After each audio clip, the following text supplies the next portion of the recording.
Le Fils de Dieu, Jésus-Christ, notre Sauveur, avait promis qu'il reviendrait juger les vivants et les morts. Il est là. Le jour de la Pentecôte récente, 2018, il est descendu sur ses 12 apôtres. Et le 13e l'a retenu à Vomeka. Ne soyons pas pauvres d'esprit.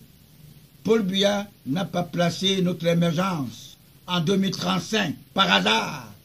Ne vous faites pas tromper par les colonisateurs qui décident de nous déstabiliser pour que nous demeurions toujours leurs esclaves. Voici le moment que les fils de ceux qui ont versé de leur sang pour notre indépendance, notre réunification, bénéficieront de leur labeur. Les francs-maçons ne veulent pas se repentir de leurs péchés, alors que j'avais demandé à tous ces malfaiteurs d'aller demander pardon à celui qu'ils ont induit en erreur. Et vous avez vu mon homologue, M. Onambele-Zibi, avait dit que avait failli induire le président, notre grand patriarche, Paul Biya, en erreur, pour lui avoir donné une autre idée dans les affaires. Et il est mort à 73 ans.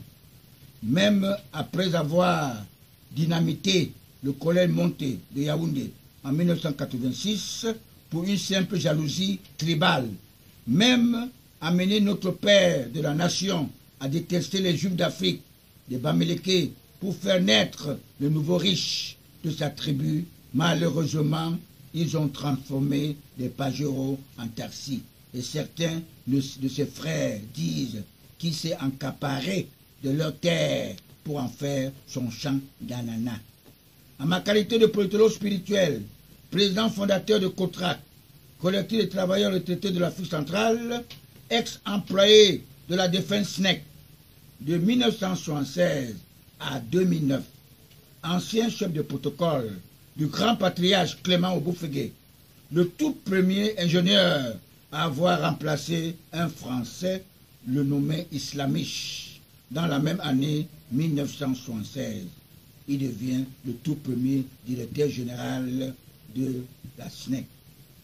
La Kanwata, le G11, avait beaucoup soutenu cette initiative du fugitif Atanakuna Basile. Cette société, son rôle visait à servir tous ceux qui aspirent à devenir les chefs d'État, les éventuels anti-Biya.